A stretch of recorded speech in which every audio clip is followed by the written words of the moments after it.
All right, we're into the final couple of days of the French Open. Delighted to be joined on the line by Thompson from Racquet magazine. How are you keeping, Caitlin?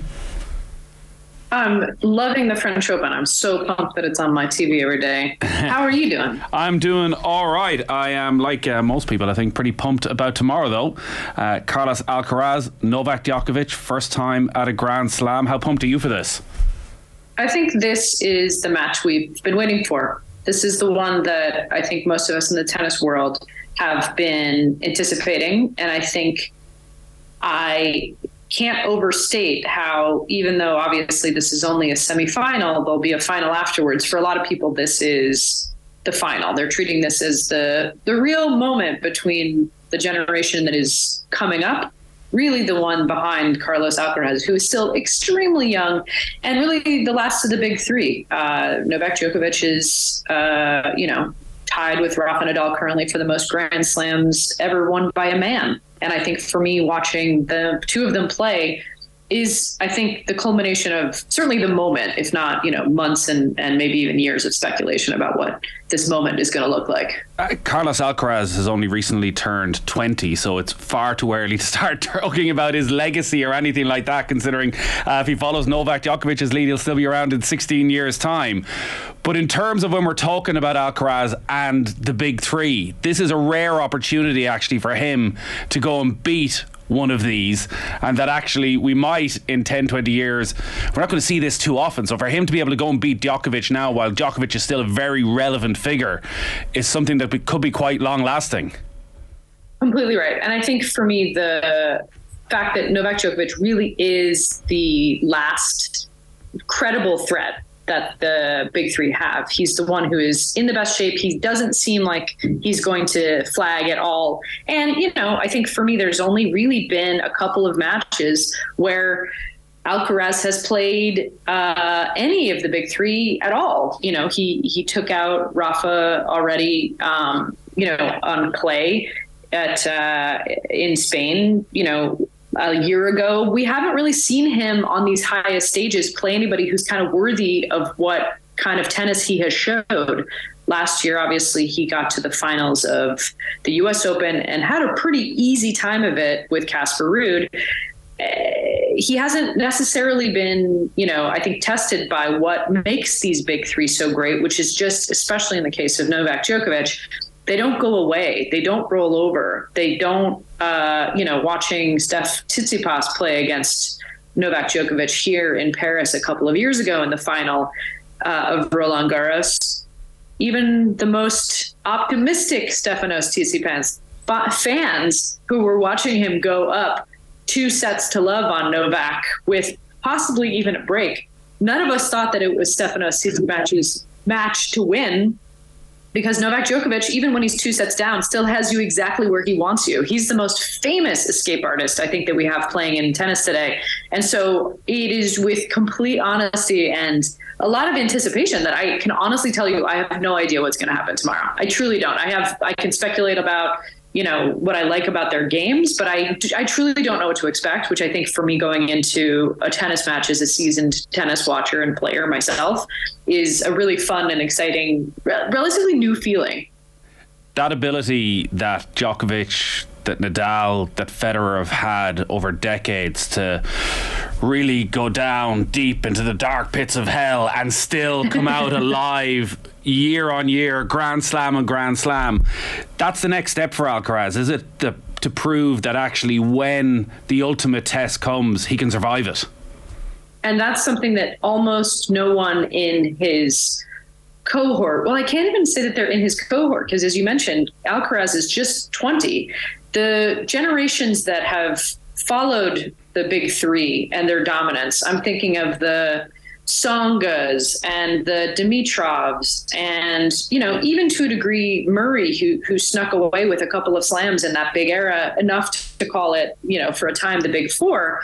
Nobody who really has been in that middle ground. Team got away with one when he beat Zverev in the US Open finals, but pretty much nobody between the ages of 20 and 35 has credibly challenged the big three on a Grand Slam stage in a best of 5 match because of what you just said, especially Nadal, on clay, and especially Djokovic on any surface. He loves being down. He loves going to the pits of hell. In fact, you get the sense that he might sometimes want to speed his arrival to the pits of hell and then drag his opponent down into it with him to turn it into a war of attrition. Novak Djokovic loves adversity. In fact, that's, I think what he eats for breakfast. And so for me, the real generational rise that Alcaraz represents, which is really, really young, he's not really part of this generation that, Thiem or Dimitrov or any of these other players that sort of were also Rans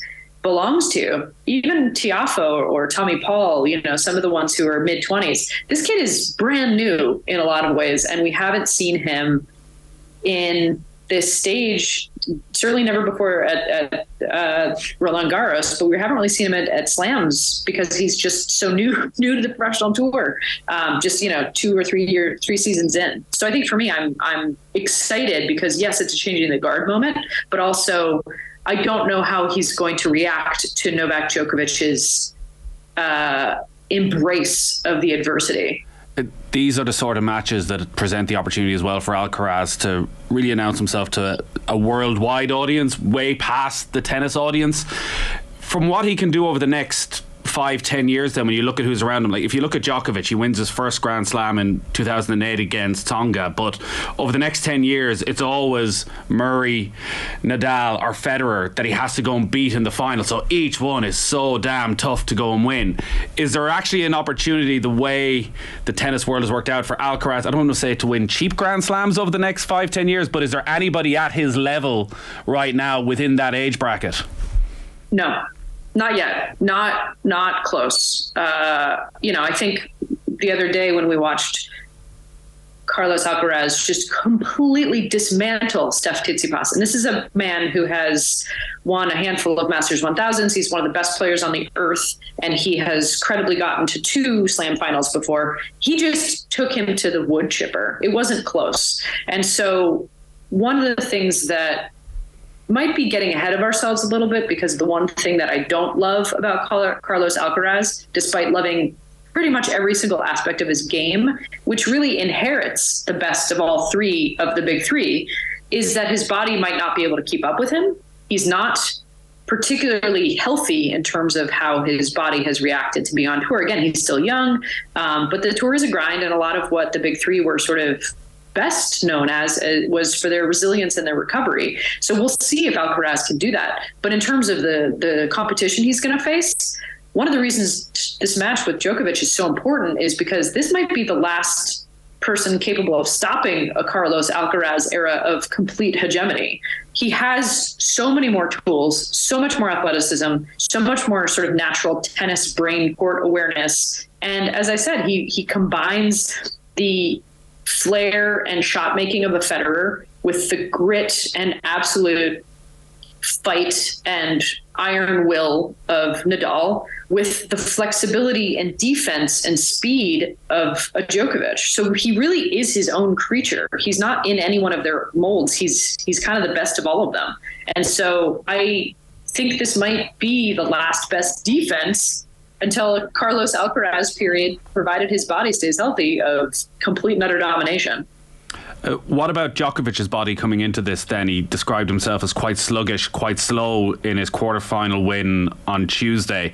In terms of his current form, his ability to, at 36, to reel back the years, you're shaking your head. There's no doubts about him being at his absolute peak. None whatsoever. I mean, listen, I'm going to make a football reference here because as a North American watching European football, and infrequently, but when I do, there's always some guy who goes down with seemingly a life-ending injury, and the game stops and everybody shakes their head in misery, and then he pops back up and scores a penalty goal. So I'm not saying that the same energy is at foot when you watch Novak Djokovic, but we have probably seen him, short of having on-court open heart surgery, encounter just about every kind of injury, foible, micro muscle tear, pedicure necessitating toenail emergency. Look, this guy has gotten through every kind of injury that you could possibly throw at him.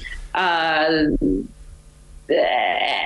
he seems to only rise stronger and higher from whatever on-court malady or pre-match sluggishness that, he might talk about. So the truth is I don't believe him, but I don't not believe him because I think he's lying. I don't believe him because he has proven that if there's one thing that's not going to happen, it's that a injury or a malady of any sort is going to slow Novak Djokovic down. You have to beat him. You have to beat him convincingly. And the amount of people who've been able to do that in the past couple of years, unless he beats himself by getting defaulted, is vanishingly thin.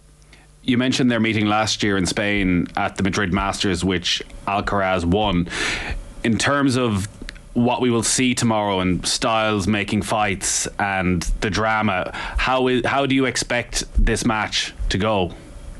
I truly have no idea. You could tell me that Alcaraz is going to win in straights. I could see it. You could tell me that Djokovic is going to win in straights because Alcaraz maybe fails to meet the moment or tries to force a too aggressive a style of play and hits too many drop shots. I could see it. I could also see a 5-set battle that really is going to come down to, a few crucial points that really represent sort of the crux of pressure and opportunism. I truly have no idea what's going to happen. And the truth is, and this is sort of me getting on my soapbox a little bit, but best of 5 matches are not necessarily indicative of the best the sport has to offer. The reason I'm saying that is often, unless everybody is prepared to play their best tennis for every point, you usually have lulls. Some player takes a little bit of mental vacation, and maybe the other one takes too long to get into the match. Usually there's a throwaway set or two. And so I see this being a battle royale. I see this being full of excellent tennis. I hope it's full of excellent tennis from the first point to the last. And really, I would love to see them play in best of 3 because I think that would elicit the highest pressure, most sort of high performing and risk taking that, again, makes for the most entertaining kind of matches. But what I don't want to see is, 20, 30 ball rallies of people trading backhands cross court. Luckily, with Carlos Alcaraz, that's not typically his style of play. He doesn't like to play defensive. And so all I'm hoping for is really offense meets defense in the most compelling matchup for that. But I have no idea what's going to happen. I truly am sort of baffled. The way you were talking there, I thought you were talking about a live golf version of tennis. Well, I think for me, first of all, we can keep Saudi Arabia out of our mouths in terms of tennis. So far, they've already claimed our next gen tournament. And well, can we? Because that's what I wanted to ask you. Andy Murray was talking over the last couple of days, saying he would never play tennis in Saudi Arabia, and concerned that after essentially taking over golf, the world of professional golf, that Saudi may now turn their attentions towards tennis. They already have, and if there wasn't some master plan in the works, I would be shocked. They were among the credible suitors for investing in the WTA, even though ultimately that hasn't happened yet. And they've been luring players with exhibitions to Saudi Arabia and have secured, along with the ATP, the men's tour, a next generation tournament. I think that's set to begin in the next couple of years. Setting aside my, as a journalist, profound disappointment and concern about what that indicates for, human rights as a woman, as a gay person, just the idea of getting in bed with that country and what it stands for is, no short of an emergency in my mind. However, from a pragmatic money standpoint, tennis is fractured. It's balkanized. The people who run various slams, governing bodies, and national, sort of federations are never on the same page. They're all basically petty tyrants who want their own tiny pie to not share, even if it means being part of a larger pie that then they all benefit from. It's really a sort of backward sport in a lot of ways, not in terms of the players who are incredible, the product, which is the best it's ever been, in my opinion. The parity between the men's game and the women's game is incredible. Both are fascinating to watch, but really because it has so many institutional problems that somebody coming in and buying up the lot of it and forcing cooperation, on the face of it, wouldn't be bad. It would be bad if it's Saudi Arabia for all of the reasons that I mentioned. I don't know. We're potentially looking at some real needed consolidation, but on whose behalf and with whom. But to your larger point about a live golf, the reason you brought it up is because I was complaining about 5 sets. The reason I'm complaining about 5 sets is it ends up benefiting a more boring style of play. The players who have to play it, the men, usually use it as a reason to deny equal prize money with the women.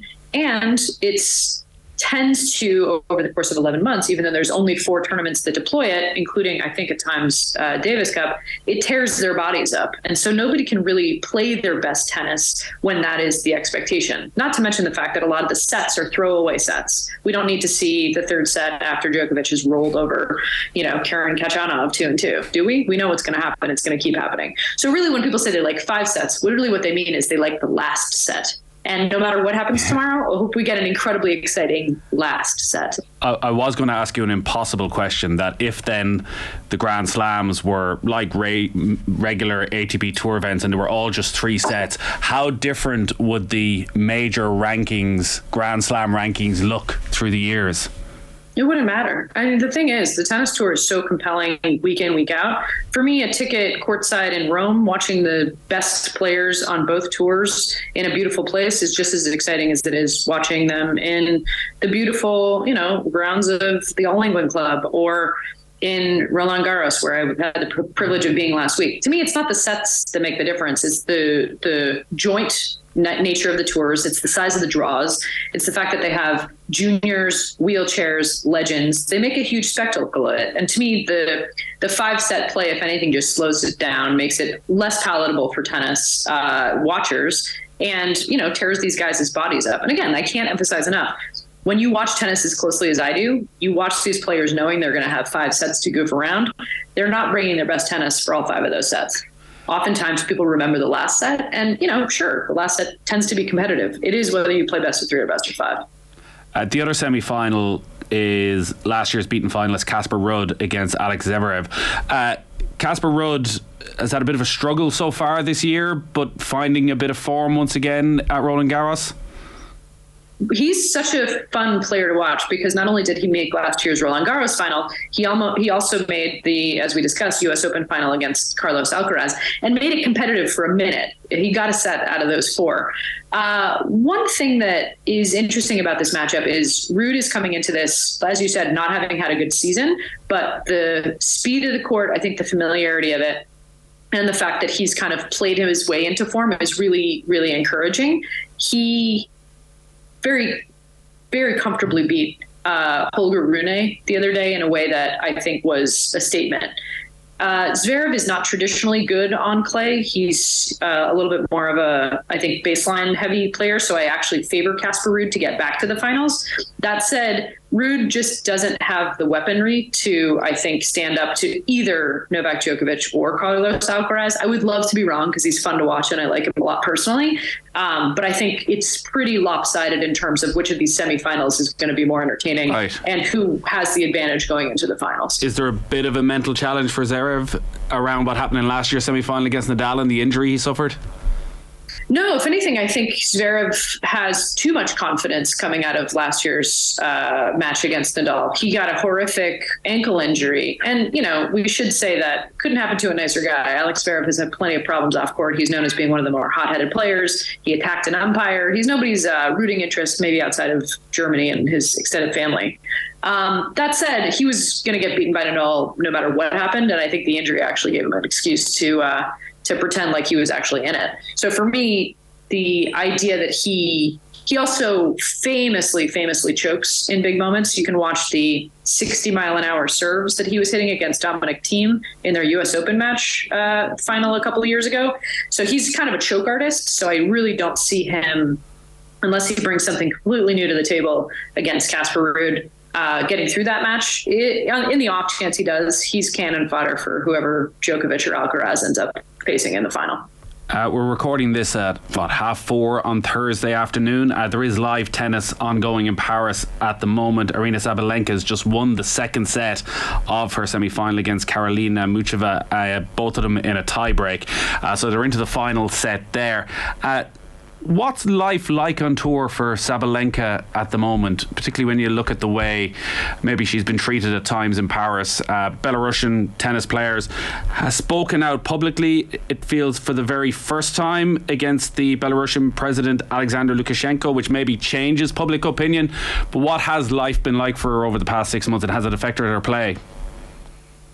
I think has been pretty brutal. I think it's been pretty brutal for her to have to field questions about Lukashenko in press conference after press conference, especially because, in her case especially, she has made about as anti-war a statement, especially in this past tournament, that she could possibly make. I think for me, the Ukrainian protest against the Russian players of the shaking of hands, totally get it. Their country is being reduced to rubble in a horrific, illegal, and deservedly condemned act of unmitigated aggression. That said, these players from Russia and Belarus, their families live there, their livelihoods live there. And when you're living in an autocratic state, the amount of freedom that you enjoy to speak your mind and potentially against the regime cannot be interpreted anywhere close as safe. And so for me, hearing Aryna Sabalenka sort of put on the spot at her own personal peril to say she is against the war, which means she is against Lukashenko, probably has repercussions for her family and possibly her personal safety that we can't possibly fathom unless we've lived in an autocratic state. And so for me, I totally understand why these Ukrainians have made this protest happen. I understand why it's obviously personally incredibly difficult for them to compete against players from in the case of Russia, who are actively killing their family members and countrymen and women. In the case of Belarus, it's a proxy government that's supporting it and probably in some cases helping militarily. But I think as much as sports is about politics, and as much as I truly, truly believe that athletes can and should use their platforms to speak out, there's also an incredibly difficult issue of personal safety that I feel like Aryna Sabalenka in particular has probably grappled with in a way that is a little unfair to her and frankly probably puts her in active danger. It's like asking a Chinese player to speak out about where Peng Shuai is after she was disappeared by the Chinese government. There's no guarantee that they're going to be able to return safely. And if you look at some of the other Chinese players who haven't, that fear and that danger is palpable and real. And so for me, luckily for Aryna Sabalenka, and to her amazing credit, she's been able to play her best tennis this year. She's played a lights out season, winning the Australian Open. She's just now come back against Mukova, who's playing the best Mukova has ever played. A great player out of the Czech Republic who has a complete all-court game but hasn't quite ever broken through. So this is a great match, and I'm delighted it's going 3. I like Aryna Sabalenka's odds to beat Iga Swiatek if that ends up being the final. Iga Swiatek shouldn't have too much trouble with Beatriz Haddad-Maia out of Brazil, who is frankly lucky to be there after Ons Jabeur choked. But going back to the political situation, I would love very much for these Ukrainian and Russian players to figure out a way to, I think, peacefully coexist in the locker room, because every single Russian that I know of, and certainly in the case of Aryna Sabalenka, maybe with the exception of Potapova, who was seen wearing a pro-Putin Moscow team shirt, they've all spoken out against the war. None of these players even live in a place that I think they're able to be safe in speaking out. And so for me, it's an illustration in a great way about how tennis is a truly global sport, how this is really, really, I think, a relevant place for people's personal experiences along with their sporting experiences and intersect. And I would sort of just add that I would love to see the players treated with, and that means all of the players treated with the most amount of empathy possible. Well, Sabalenka has taken a big step this week, because previously she had said that no athlete supports the war, but her quote this week was, "I don't support the war, I don't support Lukashenko right now," which, as you say, for an athlete from Belarus to say publicly brings God knows what danger to them, and yes, maybe not even to them, as you mentioned, to their family back home. Yeah, nobody outside of probably Putin's inner circle supports this. It's horrific, and the tennis world, because it has so many players of all of these represented nations playing in it, is forced to grapple with it. I think the strong support of Ukraine by the tours is great. I think the strong support of Ukraine by some of the main players, Iga Swiatek in particular, is great. I also think the decision last year of the All England Lawn and Tennis Club to ban Russian and Belarusian players was misguided. I think it was a unilateral decision that was largely performative. And I think because most of these players do not support the war, and they are, if anything, sort of just penalized by association, which then meant the tournament lost its points from the tours and it turned into a sort of fiasco. I think if tennis were serious about taking a political stance, and I think that they are performing that they're serious in all the statements, but we'll see if they actually mean it, they have a wide open opportunity to get Russian money and to a degree Belarusian money, but really Russian money out of the sport, kick the oligarchs and their kids out of the fancy clubs, get them off of the boards, divest. And, just like we look at London as being a safe haven for all of these oligarchs to park their money and their kids and go to Eton, maybe that's where the rubber needs to meet the road, not a player who hasn't really even gone to high school in a lot of these cases, asking them to condemn something that puts them in personal danger. And is that Russian influence still as strong 15, 16 months into the war? You'd have to, I think, be on the ground, particularly in London, to answer that question fully. But from what I've heard from friends who are on the board at the All England Club, who are members there, and I'm picking on them in particular because they're the ones who did this, it's quite a thing to ban Russian and Belarusian players while still taking Russian and in some cases Belarusian money from members, sponsors, and business associates. And again, I think that's the height of hypocrisy, and that is really making the players pay for something that the leadership is too afraid to confront. And so from what I've heard, the answer is yes. I haven't personally reported on it. The last time I was in London was for last year's Wimbledon. But yeah, I think, just like anything else, there's an easy way to perform this, and then there's a way to institutionally tackle it. And the latter is always harder, but because that's where the real fight is, right? Caitlin, great stuff as always. Thanks for having me. Caitlin Thompson there from Racquet magazine.